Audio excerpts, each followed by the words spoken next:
Hi guys, not only should this video be shorter, but I also moved G5, which was supposed to be on the same day as 3 and 4. I moved it to the next day because G3's video was so long.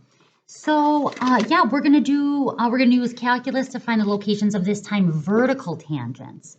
So we're gonna do number 2 and we're gonna do number 4. And I have the graphs of them in front of me so that we could use them.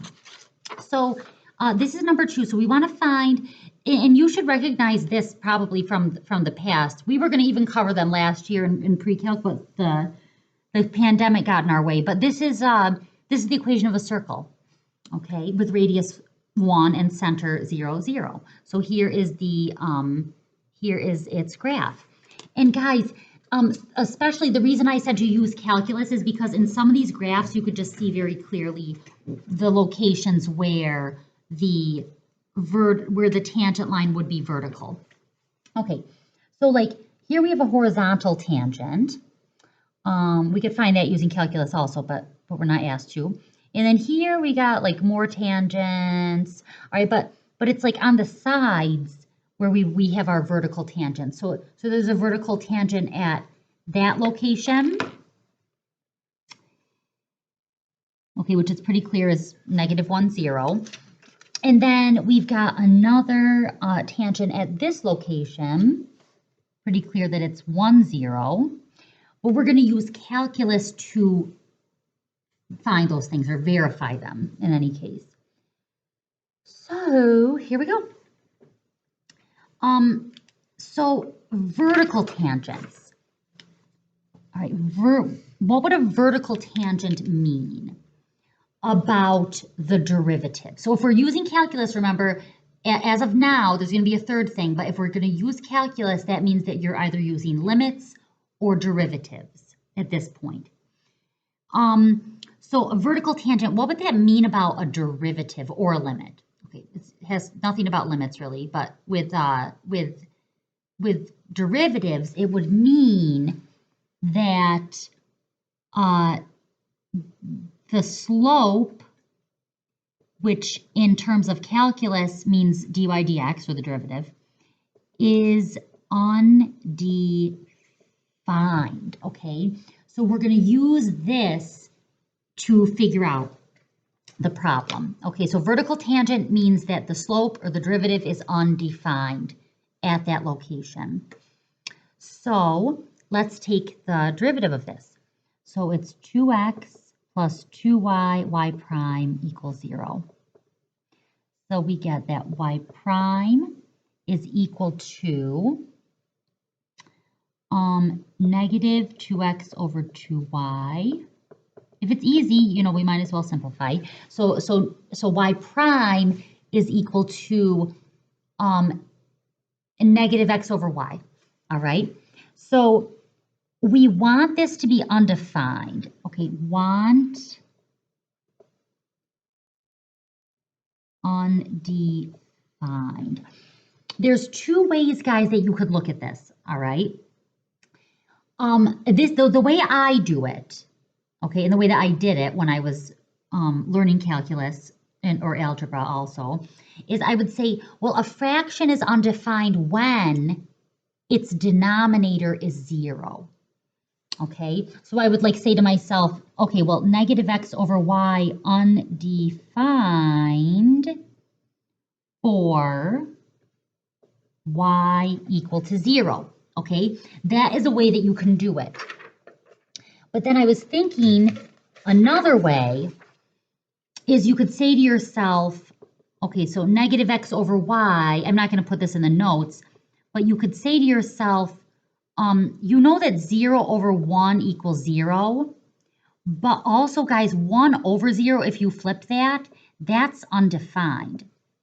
So you could set this equal if you wanted to 1 over 0, and then cross multiply, and you get that y equals 0. So that's another way. It's a little bit less, I don't know, I don't want to say less sophisticated. It's a little bit atypical to do it that way, but if that speaks to you and you want to do it that way, go right ahead. Okay, so undefined for y equals 0. Then Yeah, so I know my y coordinates, and I know from the picture that I'm going to have 2 points. All right, and you can even see from the picture that those points, the y coordinates are 0. But then how are you from here going to find the x coordinates? You're going to plug back into the original equation. So take original equation.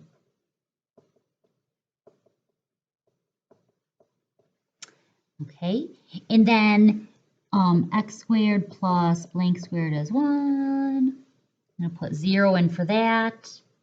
And then you get x squared is 1. And then you get that x is plus or minus 1. All right, so our 2 points are negative 1, 0, and 1, 0, just like we saw from the graph. Okay, now this next one.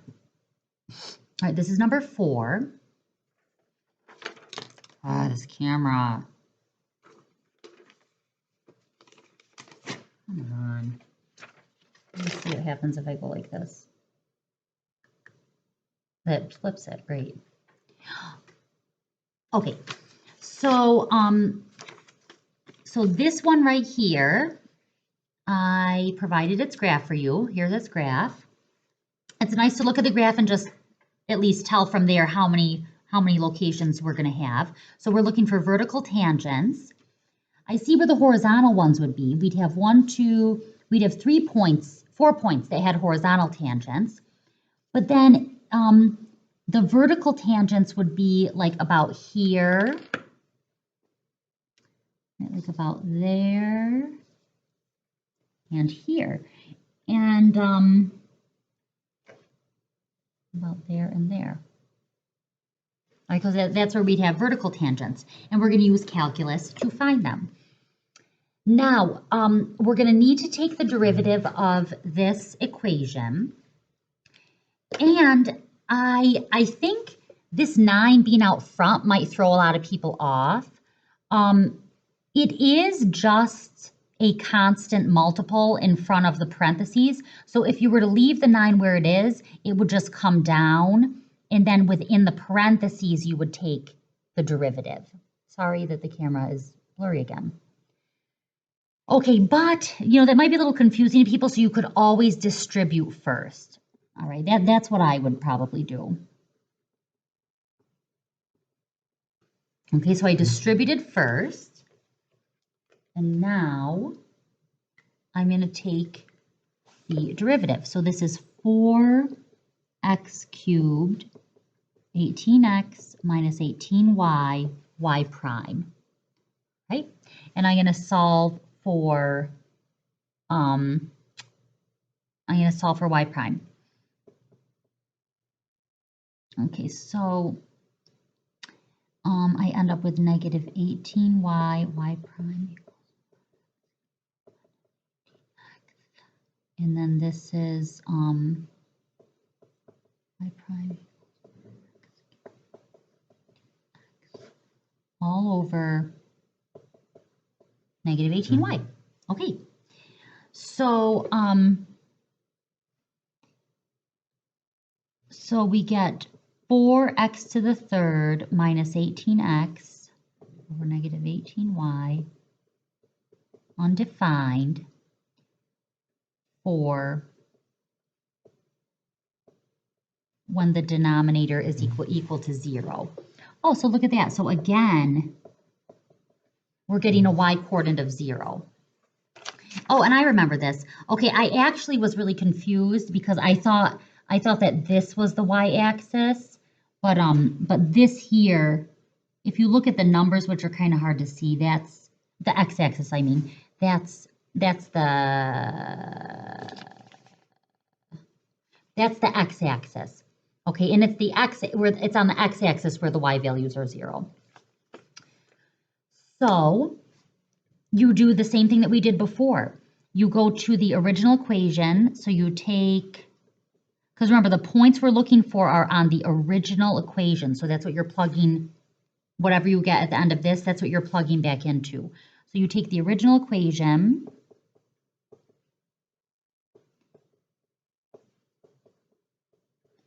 Okay, you're plugging that in. So this is x to the 4th equals 9x squared. Does that make sense? Wait a minute, this isn't making sense to me.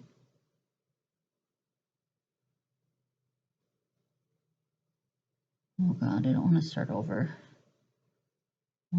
What did I do? 4x cubed equals that. Because I'm just going to get 0 again.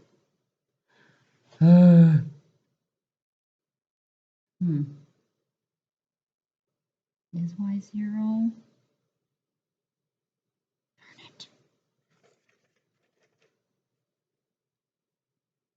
Oh my gosh, guys, give me a minute. If I can't figure it out, I'll just start all over.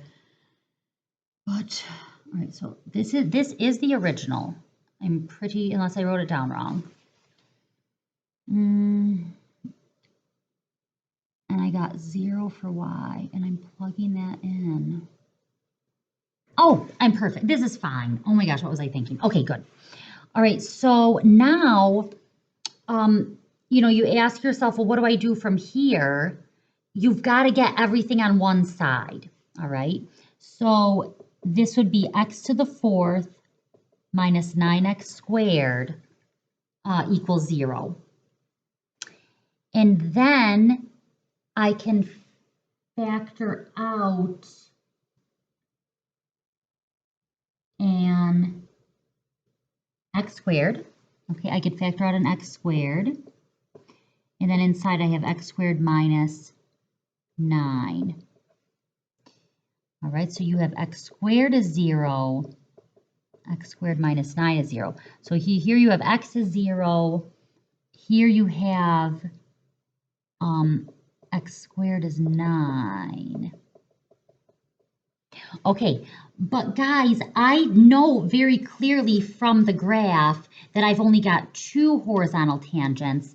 And, oh, and by the way, this is a weird graph. That's the y-axis right there. I don't think I have any horizontal any vertical tangents here. Like this. No. Okay, so it appears we're getting an extraneous solution. So this for some reason is extraneous. I'm sure there's a good reason I could figure out, but you could just tell from the graph that that's extraneous. So our x coordinates are plus and minus 3. Yeah, that looks about right. So your answers are -3, 0, and 3, 0. All right, so just refer to the graph, guys, to see if any of your solutions end up being extraneous. Okay.